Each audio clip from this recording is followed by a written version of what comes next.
నమస్కారం. ఈరోజు ఒక కథ చదవాలని లైవ్లోకి వచ్చాను. ఈ కథ నేను చదివి ఒక 7-8 నెలలు అయింది.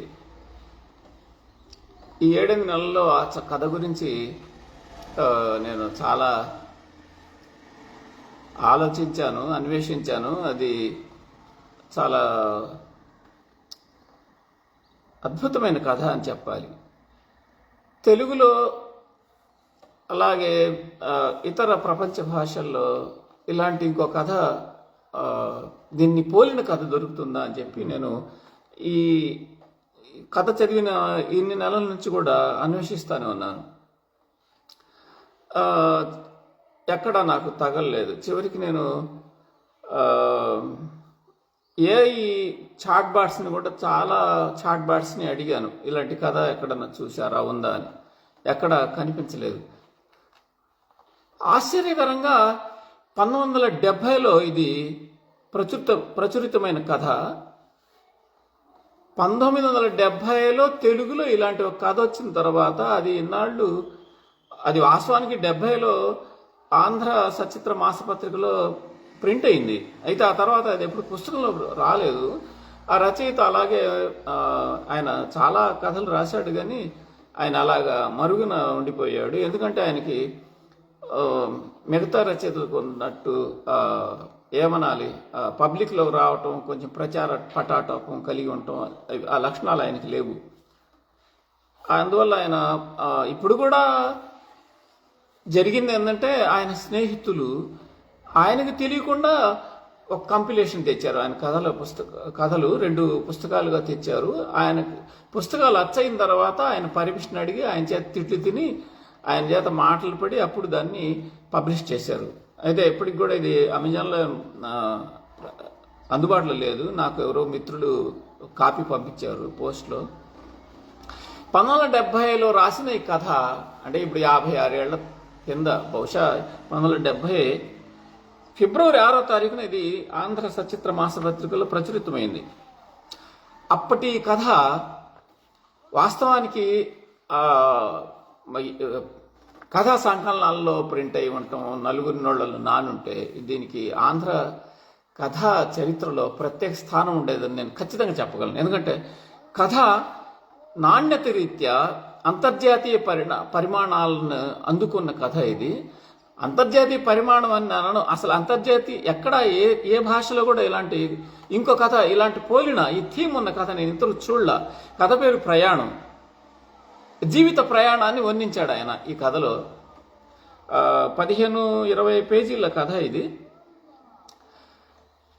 విన్న తర్వాత తెలుస్తుంది మీకు ఈ కథలో ప్రత్యేకత ఏంది, ఎంత గొప్పగా ఉంది అనేది. చదువుతాను. కథ పేరు చెప్పా కదా, ప్రయాణం. తేదీలు అవి సరిగ్గా గుర్తులేవు. నాకు జ్ఞాపకం ఉన్నంత వరకు ఈ ప్రయాణం 60 సంవత్సరాల ముందు నాటిది. వెనక్కి తిరిగి చూసుకుంటే అంతా వింతగా అనిపిస్తోంది. దీన్ని గురించి రాద్దామని ఇంతకు ముందెప్పుడు అనుకోలేదు. అప్పుడే అనిపించింది, పోనీ వ్రాస్తే అని. చదివితే ఎవరికైనా ఉపయోగం ఉండొచ్చు అనిపించింది. అందుకే సాహసించాను. ఆ ఊరు పేరు అవి చివరిలో జ్ఞాపకం చేసుకుని చెప్తాను. అక్కడంతా చీకటిగా ఉంది.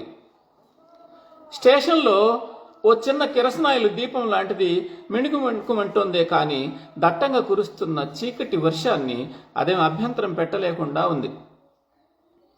ఆకాశంలో చుక్కలు తళతళలాడుతూ అర్థం కాని భాషలో ఏదో మాట్లాడుకుంటున్నాయి.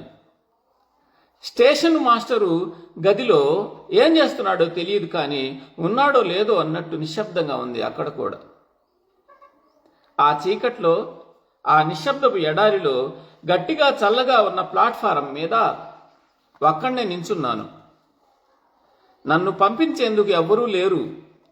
కాళ్ళు చేతులు కట్టిపడేసినట్లు ఏదో తపనగా ఉంది.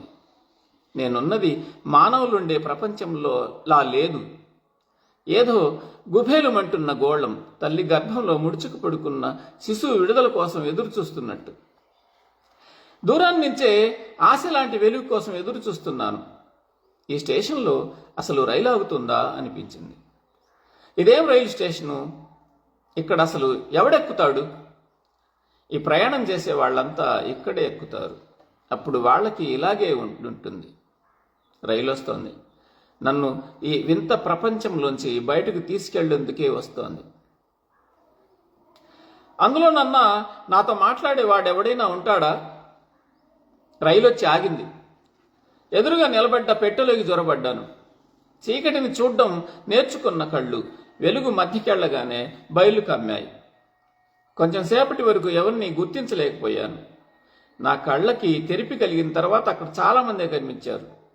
నేను బండి ఎక్కిన వేళ వాళ్ళందరికీ నిద్రవేళ్లయ్యింది. అందరూ జోగుతున్నారు. రంగురంగుల కాగితాల కుప్పల్లా పడున్నారు. ఒంటి మీద ధ్యాసే లేదు వాళ్ళకి. నా కోసం ఎదురు చూస్తున్న వాళ్ళిద్దరు మాత్రం మెళుకుగా ఉన్నారు. ఎందుకో వాళ్ల మొహాల మీద ఆదుర్ద. ఆవిడ కులాసాగా ఉన్నట్లు లేదు. ఆయాసంతో రొప్పుతోంది. నన్ను చూడగానే ఆయన కొంచెం జరిగి ఆవిడకేసి చూశాడు. ఆవిడ కళ్ళు విప్పింది పూర్తిగా. ఒకళ్ళను చూసి ఒకళ్ళు నవ్వుకున్నారు. వీళ్ళెవరూ నాకు కావలసిన వాళ్లేనన్న భావం కలిగింది నాలో. కానీ నేను సహజంగా మాత్రం ఉన్నట్లు లేదు.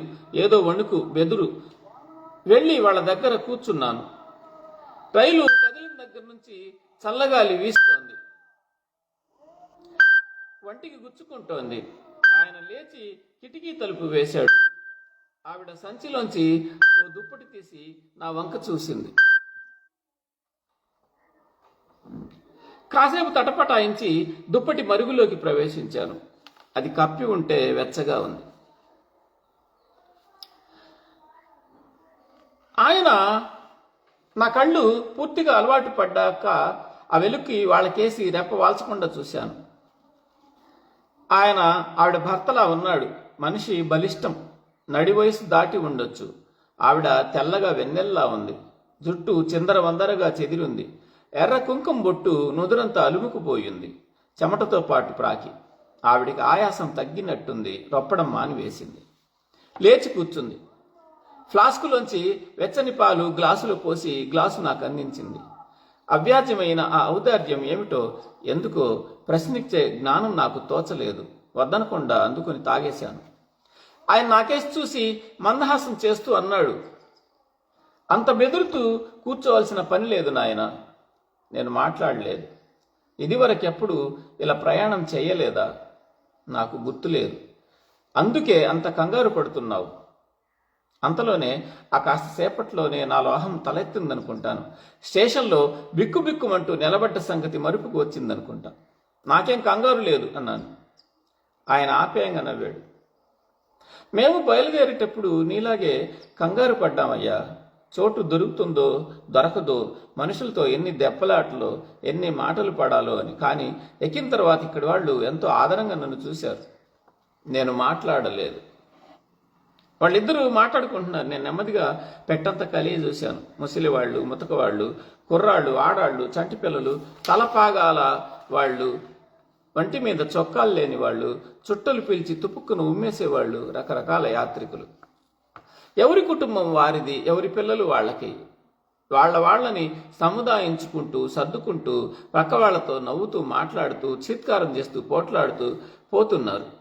ఏడ్చే పిల్లలు, పాలిచ్చి ఓదార్చే తల్లులు, ఈ పెట్టే కుర్రాళ్ళు, చిదరించుకుని అల్లరి చేయొద్దని బెదిరించే తండ్రులు, మూలిగే ముసలివాళ్లు, విసుక్కునే పడుచువాళ్లు. అలా చూస్తూ చూస్తూ నెమ్మదిగా నిద్రపోయాను నేను. అదేదో స్టేషను రైలాగడంతో మెళుకు వచ్చింది.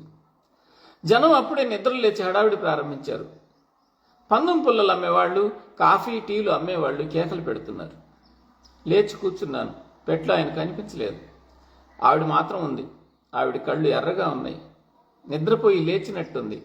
కుంకుమ రేఖలు పూర్తిగా చెరిగిపోయాయి. జుట్టు మరీ చింపిరిగా ఉంది. ఆ సమయంలో ఎంతో ముసలిదైపోయినట్టు అనిపించింది ఆవిడ. ఆయన ఏ బాత్రూంలోకి వెళ్ళాడనుకుంటున్నాను. లేచి కాళ్ళు చేతులు గట్టిగా జాడించి బద్ధకం దులిపి బండిలోంచి దిగాను. కుళాయి దగ్గరికి వెళ్ళి మొహం కాళ్ళు చేతులు కడుక్కుని క్యాంటీన్ లాంటి చోటుంటే అక్కడి సమూహంలో పడి ఘోరాఘోరీన సంగ్రామం చేసి నలుగురిని ముందు వరుసలకి నెట్టి టిఫిన్ తిని కాఫీ తాగాను. 4 గిడ్డలు పొట్లం కట్టించి ఓ కాఫీ తెమ్మని చెప్పి పెట్టె దగ్గరకు వచ్చాను. ఆమెని టిఫిన్ తినమన్నాను, నిరాకరించింది. పోనీ కాఫీ పుచ్చుకోమని బతిమాలాను. బలవంతం మీద 4 గుక్కలు తాగింది. ఇడ్డల పొట్లం ఆయన కోసం ఉంచాను.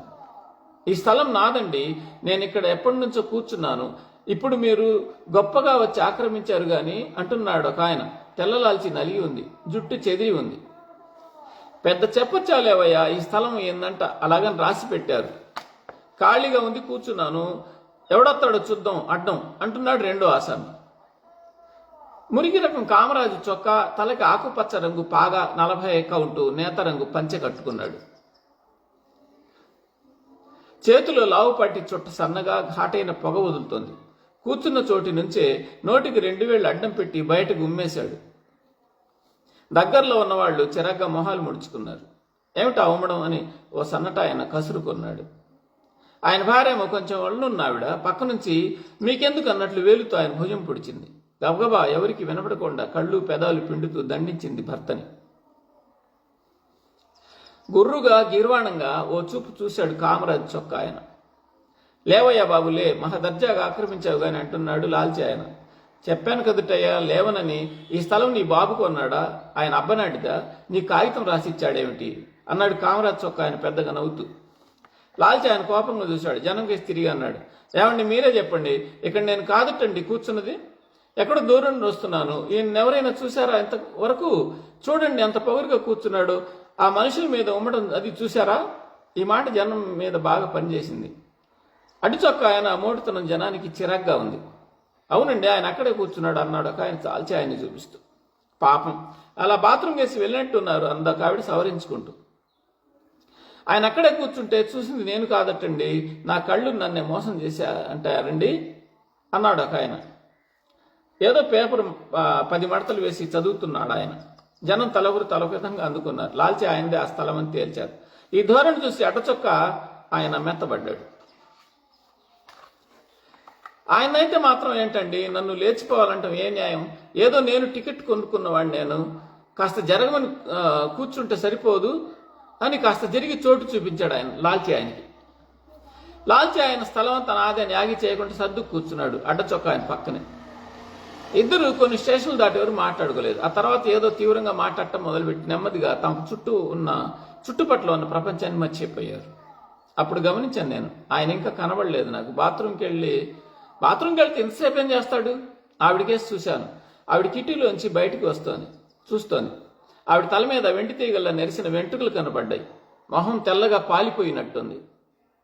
నుదుట చెరిగిన కుంకుమ బొట్టు కూడా లేదు. ఇప్పుడు చీర కొంగుతో మొహం తుడుచుకున్నట్టుంది. తెల్లని ఆవిడ చీర కొంగుకు కుంకుమ అంటి ఉంది. చూడండమ్మా అన్నాను నేను. ఆవిడ కిటికీ వైపు నుంచి తల మరల్చి నా వంక చూసింది. ఆవిడ కళ్ళు సహజంగా గాజుల తళతళలాడుతున్నాయి. ఎందుకో చిన్న చిరునవ్వు రేఖ కదలాడింది పెదాల మీద. ప్రయోజకుడైన కొడుకు వంక తల్లి చూసే చూపులా ఉంది ఆ తీరు. ఆ రూపం చూస్తే నాకెందుకు గుండె గొబగొబలాడింది. నన్ను నేనే దిటవుపరుచుకుని అడిగాను, ఆయన ఏరమ్మా అని. దిగిపోయారు అందావిడ. మరి మీరు మాట పూర్తి చేయలేకపోయాను నేను. మరి మీరు ఆయనతో ఎందుకు దిగలేదు? ఆయన మీ భర్త కాదా అని అడగాలని ఉద్దేశం, కానీ అడగలేకపోయాను. గొంతుకులో సందేహం అడ్డుపడింది. ఆవిడ నవ్వింది. ఒకే రైల్లో ప్రయాణం చేస్తున్న బాటసారులం. ఆయన స్టేషన్ వచ్చింది, ఆయన దిగిపోయారు. నేను దిగే స్టేషన్ వస్తే నేను దిగిపోతాను, అంతవరకు నీతో ఇక్కడే కూర్చుంటాను అందావిడ. నీకేం భయం లేదు తల్లి, మీకేం ఇబ్బంది లేకుండా నేను చూసుకుంటాగా అన్నాను నేను. ఆవిడ కళ్ళు చెమ్మగిల్లాయి మళ్ళీ. ఆయన దిగే ముందు నీతో చెప్పమన్న మాటలు చెప్పాల్సిన అవసరం లేదేమో అనిపిస్తుంది బాబు. నువ్వే నాకు ధైర్యం చెప్తున్నావు ఇప్పుడు. నీకెందుకు ఆ మాటలు? ఏమన్నారు ఆయన అని అడగకుండా ఉండలేకపోయాను. ఆయనకి నువ్వెంతో పసివాడిగా కనిపించావు. చూడు రుక్మిణమ్మ, అబ్బాయితో చెప్పు, జీవితం నడకలో కాలికి ఎన్నెన్నో ఎదురు దెబ్బలు తగులుతాయి, కానీ అధైర్యపడొద్దు. తన వివేకం చెప్పినట్లు తన బాధ్యత నిర్వహిస్తే పైన నడిపేవాడెవడో ఉండనే ఉన్నాడు అన్నిటికీ అని. దిగబోయే ముందు ఎంతో అనుకున్నానని కూడా చెప్పు అన్నారు ఆయన. ఆయన వాత్సల్యానికి నా కళ్ళు తడిమాయి, కళ్ళు తడయ్యాయి. కళ్ళు మూసుకుని ఆయన గురించి ఆలోచించాను. ఆయన రూపం కళ్ళ ముందు కదలాడింది. దిగబోయే ఆయనతో మాట్లాడలేకపోయాననే బాధ కలిగింది. వాళ్ళిద్దరూ ఆ అన్యోన్యం చూసి అది చూసి అనురాగం పండిన భార్యాభర్తలను అనుకున్నాను. ఆత్మలు ఒకటైపోయిన ప్రాణాలు అనుకున్నాను. కానీ ప్రయాణంలో అదాటున కలిసిన వాళ్ళని నిజం తెలియగానే చాలా వెలితిగా అనిపించింది. నేను ఎక్కినప్పుడు వాళ్ళిద్దరూ ఎంత అంతఃకరణ చూపించారు. తోటి ప్రయాణికులైతే అంత చనువుగా ఉంటారా? అంత అన్యోన్యమా? వీళ్ళిద్దరూ ఒకళ్ళకొకళ్ళు ఏమీ కారు. ఆయన స్టేషన్ రాగానే మూటా ముల్లే సర్దుకొని ఆయన ఇలా సాగిపోవడం ఏమిటి? నాకు చాలా అసంతృప్తిగా అనిపించింది. వాళ్ళిద్దరు అన్యోన్యత, అనురాగం అనిపించేట్లు ప్రవర్తించారు. అలా అనిపించి వాళ్ళు విడిపోతే మనకెందుకు అంత లోటుగా ఉంది? వాళ్ళకేం అనిపించలేదు, ఈవిడికేం అనిపించడం లేదు. అడగాలనిపించింది, కానీ ఆవిడ చాలా నిర్లిప్తంగా ఉంది. ఆవిడ మనసు ఇలా తెలుస్తుంది నాకు. లోతునెక్కడో ఉన్న నేలను అదృశ్యం చేసి మరుగుపరిచిన సముద్రంలోని నీటిలా ఉంది. ఆంతర్యంలోకి చొరనీయకుండా ఉంది. ఓ దీర్ఘమైన నెట్టూరు విడిచి ఊరుకున్నాను. ఆవిడ నాకు దగ్గరగా తిరిగి కూర్చుంది. రైలు పోతోంది. ఏదో నది దాటుతోంది నెమ్మదిగా. రైల్లోని జనం పైసలు విసురుతున్నారు నీళ్లలోకి. విసిరి ఆ నీడకు దండం పెడుతున్నారు. అన్నీ చూస్తూ అలా కూర్చున్నాను. నది దాటిన తర్వాత కొంచెం దూరం వెళ్ళి రైలు ఆగిపోయింది. నా దగ్గర కూర్చున్న ఆవిడ శరీరం అడుగుతున్నట్టు తోచింది. ఒళ్ళు ముట్టుకు చూశాను. వేడిగా ఉంది. కళ్ళు సగం మూతలు పడ్డాయి. ఒంట్లో బాగుండలేదమ్మా అని అడిగాను. నీరసంగా నవ్వింది ఆవిడ. తన సంచి కేసు చూపించింది. అందులో మాత్రలు ఉన్నాయి, తీయమంది. సంచి అంతా వెతికాను. అన్నీ బయటకు లాగి బోర్లించాను. ఓ డబ్బా కనబడింది. అది తెరిచి చూడమంది. తెరిచాను, కానీ ఖాళీగా ఉంది డబ్బా. అయిపోయినట్లున్నాయి అంది. నాకు చాలా భయమేసింది. కాళ్ళు చేతులు ఆడలేదు. ఆవిడ పరిస్థితి చూస్తే ప్రమాదకరంగా ఉంది. ఆవిడకి ఏమైనా అయితే? ప్రేగునెవరో లాగినట్టుంది. పెట్టంతా కలబోసి చూశాను. ఓ మూల ఒక ఆయన కళ్ళజోడు తొడుక్కుని పెద్ద లావుపాటి పుస్తకం చదువుతున్నాడు. ఆ పుస్తకం మీద మనిషి బొమ్మ ఉంది. ఆయన ప్రక్కన మందుల సంచి లాంటిది ఒకటి ఉంది. గబగబా ఆయన దగ్గరికి వెళ్ళాను. మీరు డాక్టరా అని అడిగాను. ఆయన తల ఊపారు. ఆయన చేతులు పట్టుకున్నాను. ఆవిడ చూడండి, చాలా బాధపడుతోంది, ఏదో విఘాతమైన జబ్బు తగిలినట్టుంది అన్నాను. ఆయన తేలుకుట్టిన వాళ్ళ నా చేతులు విడిపించుకొని గబుక్కున్న సంచి అందుకుని నా చేతుల్లో ఉంచి మేము కూర్చున్న చోటికి వచ్చాడు. ఆయన వెనకే నడిచాను. ఆవిడని చూశాడు. పరీక్ష చేసి సంచి తెరిచి ఇంజక్షన్ ఒకటి తీసి ఇచ్చాడు ఆవిడికి. లాబెటరీలోకి వెళ్ళి ఆయన చేతులు కడుక్కుంటుంటే తువాలు పట్టుకు వెళ్ళాను. ఆయన చేతులు తుడుచుకున్నాక నా జేబులోంచి కొంత డబ్బు తీసి ఆయన చేతిలో ఉంచాను. ఆయన చిరునవ్వు నవ్వి డబ్బులు కోటులో వేసుకున్నాడు. నా భుజం మీద తట్టి పర్వాలేదండి, తగ్గిపోతుంది అన్నాడు. ఆవిడ పక్కనే వెళ్ళి కూర్చున్నాను. మళ్ళీ నాకేసి ఆప్యాయంగా చూసి నవ్వింది. ఆవిడ చేతులు ఇంకా కొద్దిగా వణుకుతూనే ఉన్నాయి. భయం లేదు బాబు, నా స్టేషన్ వచ్చేసరికి తగ్గిపోతుంది అంది. ఆవిడ స్టేషన్ ఏమిటో అడుగుదాం అనుకున్నాను. నేను మాట్లాడే లోపల ఆవిడ అందుకుంది. ప్రయాణంలో ఈ ఎగుడు దిగుళ్ళు ఎప్పటికప్పుడు తప్పవు బాబు, నువ్వెందుకు అంత కంగారు పడతావు? అబ్బే, నాకేం కంగారు లేదే అన్నాను అపనమ్మకంగానే. రైలు ఎందుకో ఆగిపోయినట్లుంది, చూసి రాకూడదు అందావిడ. అవును, రైలు ఆగిపోయింది. పచ్చని పొలాల మధ్య ఆగి ఉంది. క్రిందికి దిగాను. రైలు చివరి పెట్టెలు ఎక్కడో వంపులో దూరంగా ఆగాయి, కనిపించలేదు. జనం చాలా మంది దిగారు. ఎందుకు ఆగిపోయింది రైలు? ఎప్పుడు బయలుదేరుతుంది మళ్ళీ? ఎదర ఎక్కడో 2 మైళ్ళ దూరంలో గండి పడిందట. నీరు వేగంగా ప్రవహిస్తుందట. పట్టాలు వంగిపోయాయి. అందుకే రైలు ఆగిపోయింది. ఎందుకు ఎప్పుడు బయలుదేరుతుంది మళ్ళీ? ఏమో చెప్పలేరు. ఈరోజు బయలుదేరకపోవచ్చు. చాలాసేపు ఇక్కడ ఉండక తప్పదు. ఇప్పుడిప్పుడే నీరు వేగం తగ్గుతోంది. 1 గంటలోగా నీరు తగ్గితే పట్టాలు సరిచేసి మళ్ళీ బయలుదేరవచ్చు. గుండెలో రాయి పడింది. ఆవురుమంటున్న ఈ ఒంటరితనంలో ఇలా ఆగిపోతే జనం గతేం కాను? రకరకాలుగా జనం మాట్లాడుకుంటూ బండి దిగి పట్టాల ప్రక్కన కూలబడ్డారు. ఆవిడతో ఈ విషయం చెప్పి నేను అలా పొలాలు అమ్మటి బయలుదేరాను. పంట పొలాలు దగ్గరలో ఉన్నాయి కనుక దరిదాపుల్లో ఏదో ఊరుంటుందని నమ్మకం. 2 మైళ్ళ దూరంలో గండిపడి పట్టాలు కొట్టుకుపోయాయి. అక్కడ పంట పొలాలు కంటి పంటగా పచ్చగా ఉన్నాయి. నాగలితో కలిసి గుసగుసలాడుతున్నాయి. క్షమించాలి, గాలితో కలిసి గుసగుసలాడుతున్నాయి. అప్పుడే గింజ కడుతోంది కంకుల్లో. ఆకుపచ్చని కంకి ఒకటి తెంపి ఒక్కొక్క గింజ తుంపి నోట్లో వేసుకుని కొరుకుతూ నడుస్తున్నాను. పిచ్చుకలు, తుమ్మెదలు, గొల్లభామలు ఎగురుతున్నాయి. తొండలు, ఉడతలు గంతులేస్తూ పోతున్నాయి. నన్ను చూసి దూరంగా చెదిరిపోతున్నాయి. అలా ప్రకృతిలో ఒకటే పరవశిస్తుంటే నా ముందెవరో నడుస్తున్నట్లు అనిపించింది. వెనక్కి తిరిగి చూశాను. రైలు కంటి చూపు కందనంత దూరం నడిచి వచ్చేశాను. తిరిగి ముందుకు చూశాను. పొలాల మధ్య ఎర్రచీర కట్టుకున్న మనిషి, పడుచు వయసు, ఆగి నాకేసే చూస్తోంది. నేను తన వంక చూస్తుండటంతో తల దించుకుని నెమ్మదిగా నడక ప్రారంభించింది. ఆమె కాళ్ళకి కట్టుకున్న అంగలు సన్నగా గల్లు గల్లుమంటున్నాయి. గోధుమ రంగులో ఉంది గంధపు చెక్కల. నల్ల మబ్బు లాంటి కురులు, ముంగురులు గాలిలో నెమళ్లలా నృత్యం చేస్తున్నాయి చెంపల మీద. చేపల్లాంటి కళ్ళు, నల్లని కాటుక కళ్ళు, నాజుకు నడక, కొండల్లోంచి ఉరుకుతున్న సెలయర్లా వలికిపోతుంది ఆమె వయ్యారు. కళ్ళప్పగించి చూశాను. వాలుగా ఓసారి చూసి ముందుకు సాగింది. నా ఒళ్ళంతా ఏమో అయిపోయింది. ఇదిగో చూడండి, ఎవరు మీరు? ఈ ఒంటరిగా పొలాలమ్మటి తిరుగుతున్నారు. పల్లె పిల్లలా లేరే అన్నాను. గుండె గొంతువులో కొచ్చి అడ్డం పడుతుంటే ఉక్కిరి బొక్కిరవుతున్నాయి. ఆమె మెరుపులా వెనక్కి తిరిగింది. మీరెవరు? మీ వేషం చూస్తే ఈ ఊరబ్బాయిలా లేరే అంది. ఈ ఊరబ్బాయిని కానే. అదిగో అక్కడ ఆగిపోయిన రైలు ప్రయాణికుడిని. నేను ఆ రైల్లోనే ప్రయాణం చేస్తున్నాను. అందులోంచి దిగి ఇటొచ్చాను. మీ వాళ్ళు ఎవరూ లేరా? ఉన్నారు. మరి మీరొక్కరు? ఆడతనం, భయం లేదు? నవ్వింది. నా వెనక మగతనం మీరుండగా భయం ఎందుకు అంది. నేను సిగ్గుపడి నవ్వాను. కొంత దూరం మాట్లాడకుండా నడిచాం. ఆ ఆకాశం నీలంగా, ఆ కొండలు నల్లగా, ఈ పొలాలు పచ్చగా బాగున్నాయి కదూ అన్నామె అసందర్భంగా. మీరు అందంగా, ఒంటరిగా, నేను మీ దగ్గరగా బాగున్నాను కదూ అన్నాను ఆమెను అనుకరిస్తూ ధైర్యం చేసి. నన్నేదో శక్తి ముందుకు తోస్తోంది. గడిసివారే అనేసి ఒక గట్టు మీద కూర్చుంది. దూరాన ఉన్న పల్లె వైపు నడుద్దామన్న సంగతి మర్చిపోయాను. అక్కడే ఓ దేవకన్యకు అడుగు దూరంలో కూలబడ్డాను. నేను కూడా. నా వంక తిరిగి ఒకసారి అలవగ్గా నవ్వింది. ఆ సమయంలో 25 నక్షత్రాలు ఒక్కసారి చమక్కమన్నట్లు అనిపించింది. ఏమిటి అలా చూస్తున్నారు అన్నాను స్వప్నంలోంచి. ఎవరో తెలియని పిల్ల ఇంత చురుగ్గా చనువుగా మాట్లాడుతోందేమిటానా అన్నాను అదే స్వప్నంలోంచి. తెలిసేదేమిటి? ఓ రైల్లోనే ప్రయాణం చేస్తున్నాం. ఓ రకమైన కష్టంలోనే ఉన్నాం. పరిచయానికి ఎంతకన్నా యోగ్యతాపత్రం ఏం కావాలి? ఈ రైలు ప్రయాణికులు ఎప్పుడు అలాగే కలుసుకుంటారు. దూరంగా ఉన్న ఆ ఆకాశాన్ని, నేలని చూడండి.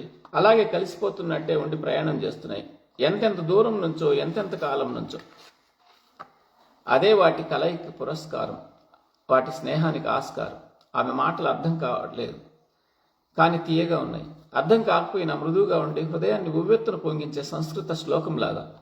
కానీ ఆవిడ సూచన అర్థమైందనిపించింది. నేనేం చేస్తున్నాను సరిగ్గా ఆలోచించలేదు. ఆమెకు దగ్గరగా జరిగాను. ఆమె దూరంగా జరగలేదు.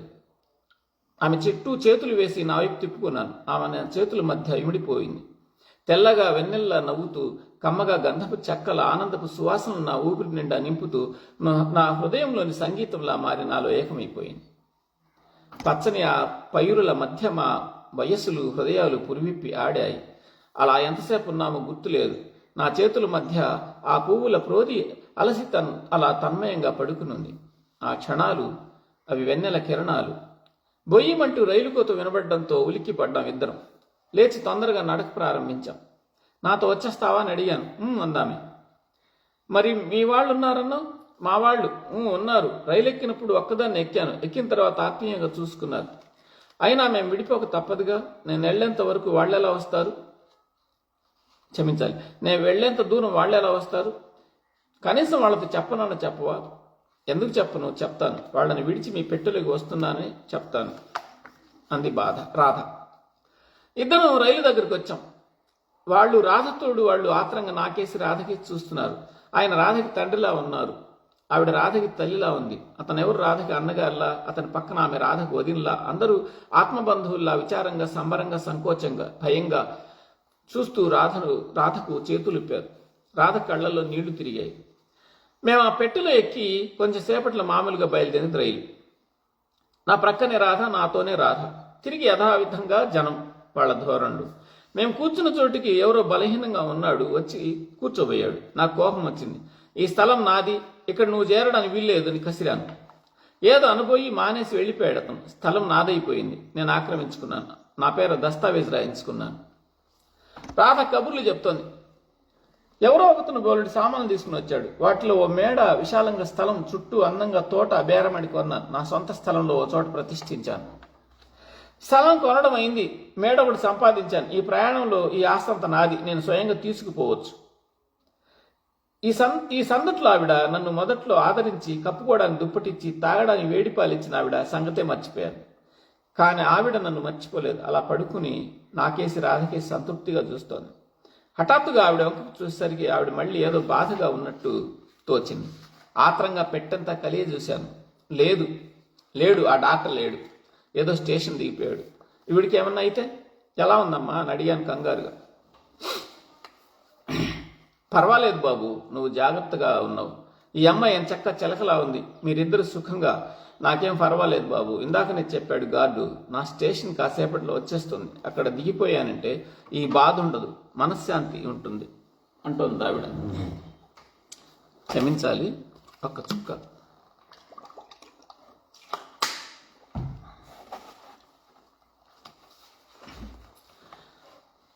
ఆవిడ స్థితి చూస్తుంటే నాకు ద్రవించుకుపోతోంది. గుండె బరువుగా ఉంది.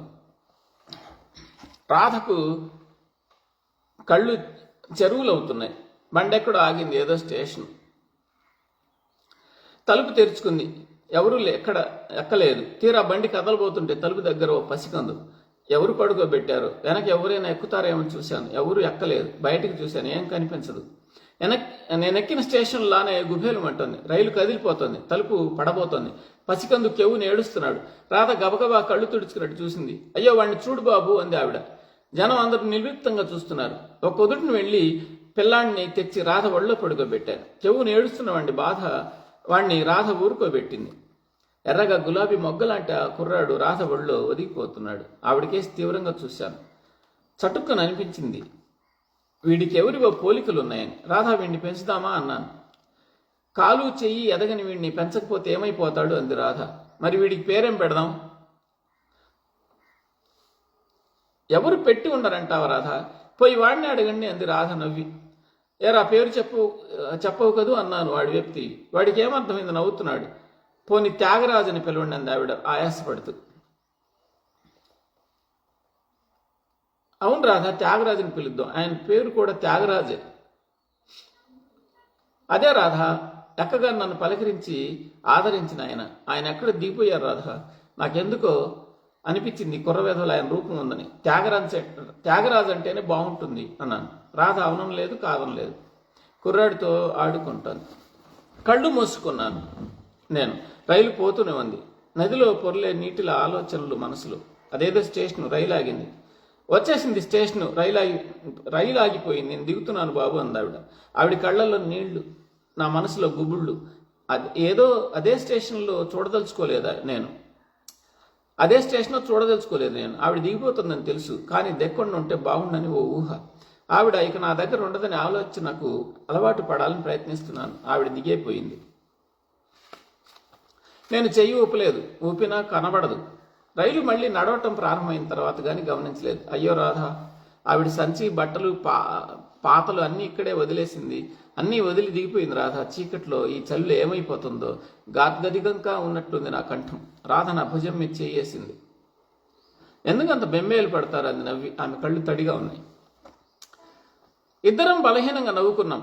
రైలులో వెళుతూ ఉంటే నెమ్మదిగా సంగతి మర్చిపోయాం. ఆ బాధ మర్చిపోయి ఓ ప్రకృతిని, ఆ చుట్టూ ఉన్న అల్లుకున్న జ్ఞాపకాలని పదిలిపరుచుకున్నాను. పెట్టంత కలిగి చేశాను. వాళ్ళందరూ ఎప్పుడూ దిగిపోయారు. ఎక్కడ దిగిపోయారో? లాల్చి ఆయన లేడు, అడ్డచొక్క ఆయన లేడు, సనట ఆయన చూపుకు దొరకలేదు. ఆయన భార్య చచా ఎలా అవుతుంది ఏమో, సరిగ్గా చూసిన గుర్తులేదు. ఆమె ఎవరో, వాళ్ళు కూర్చున్న స్థానాల్లో ఎవరో కొత్త ప్రయాణికులు. ఆయన దిగిపోయారు, ఆవిడ దిగిపోయింది. ఇక్కడున్న వాళ్ళందరిలోకి పాత ప్రయాణికుడిని నేనేగా. ఇక రావాల్సిన నా స్టేషనే అనుకున్నాను. కళ్ళు చిట్లించి బయటకు చూశాను. కంటికి కనిపించేదంతా మసగ్గా ఉంది. మరెంతసేపు ఈ రైల్లో? ఎంతసేపు? నా స్టేషన్ రావడం ఖాయం కదా. నా స్టేషన్ ఏమిటి? మా స్టేషన్ కదా. రాధ, దాంతోపాటు వాడు, త్యాగరాజు గాడు. అన్నాను. ఏమిటండి అంది రాధ ఆత్రంగా. నేను దిగిపోతాను రాధ. మీరు దిగడం ఏమిటండి? ఏం వాళ్ళు దిగిపోలేదా రాధ? ఆయన అవతల పెట్టెలో వాళ్ళు అందరూ దిగే ఉంటారు. ఇక దిగాల్సింది నేనేగా. మీరే దిగడం ఏంటండి? మీ వెనకే నేను. కరెక్ట్ రాధ, నా వెనకే నువ్వు. నాతో కాదు, వాడు త్యాగరాజు గాడు నీ వెనక. రాధ ప్రయాణంలో ఏమేమో పోగు చేశాను. ఎందరెందరితోనో దెబ్బలాడాను. ఈ ప్రయాణం శాశ్వతం అన్నట్లు ప్రవర్తించాను. కానీ ముందొస్తోంది నా స్టేషను. అక్కడ దిగిపోతాను. నాతో ఏం పట్టుకెళ్తాను, ఏం పట్టుకెళ్ళను, ఇవన్నీ నీకు మన స్నేహం గుర్తు. ఎక్కడో కలిసాం, ఒకటే అనుకున్నా, అలాగే ఉండిపోతాం అనిపించింది. ఆ నమ్మకంలో ఏమేమో చేశాం. కానీ ఇప్పుడు నా స్టేషన్ వస్తుంది. నాతో నువ్వు రావు. ఆ స్టేషన్ తర్వాతే నీ స్టేషన్. నువ్వే నాతో ఎక్కలేదు, నాతో దిగవు. కానీ ఈ ప్రయాణంలో ఉన్నంతసేపు తోటి ప్రయాణికులనేం ఇబ్బంది పెట్టాను. నిన్నేం కష్టపెట్టలేదు కదా రాధ. దిగే ముందు అలాగైతే అదో సంతృప్తి. పోనీ ఎలాంటి వాడైనా దిగాల్సిందేగా, ఏదో రకంగా దిగుతాడు. రాధ నా వంక వెర్రిగా చూస్తుంది. వాడిని జాగ్రత్తగా చూడు రాధ. ఇవన్నీ వాడికేగా, ఈ బొమ్మలు, ఈ వస్తువులు. త్యాగరాజు ఏమిటోలా చూస్తున్నాడు. ఏమనుకుంటున్నాడు మరి? రాధ ఏడుస్తోంది, వెర్రి రాధ. అయినా దిగిపోతాను నేను, ఏమీ లేకుండా, ఎవరూ వెంట రాకుండా. రాధ ఏడ్చి మొత్తుకున్న ఆగలేను. వచ్చేసింది ఆ స్టేషన్. రాధ ఏడుస్తోంది. బోర్డు కోసం చూస్తున్నాను. నేను దిగడానికి రెడీయే, కానీ ఈ స్టేషన్ అలాగే ఉంది. నేను ఎక్కిన స్టేషన్ లాగే ఏమీ కనబడదు, ఏమీ వినపడదు. అవ్యక్తం, అంతా అవ్యక్తం, అనూహ్యం. మళ్ళీ ఇక్కడ దిగాక ఏం చేస్తాను? మరో రైలా, మరో ప్రయాణమా? ఏమీ తోచలేదు. మర్చిపోయానన్నాను కదూ. నేను ఎక్కిన స్టేషన్ పేరు గుర్తొస్తోంది. ఈ స్టేషన్ పేరు చూశాక అది గుర్తొస్తుంది. ఆ స్టేషన్ పేరు జననం, ఈ స్టేషన్ పేరు మరణం.